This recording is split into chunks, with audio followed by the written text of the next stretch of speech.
महाराष्ट्र वैद्यकीय परिषदेच्या निवडणुकीसाठी राज्यात आज विविध केंद्रांवर पोलीस बंदोबस्तात मतदान प्रक्रिया पार पडली। कोल्हापुरातील एस्तर पॅटर्न स्कूलमध्ये 5 केंद्रांवर मतदान प्रक्रिया राबवण्यात आली।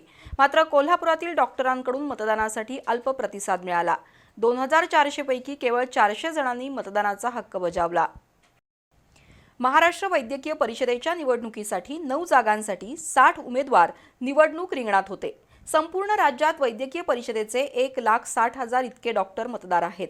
आज राज्यातील विविध केंद्रांवर पोलीस बंदोबस्तात मतदान प्रक्रिया पार पडली।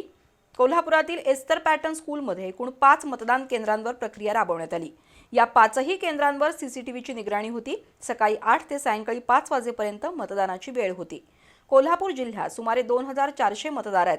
कोल्हापूर जिल्ह्यासाठी एकच मतदान केंद्र असल्यानं आजरा, चंदगड, गडिंग्लज, शिरोळ, शाहूवाडी या तालुक्यातून डॉक्टर मतदार फारसे फिरकले नाहीत।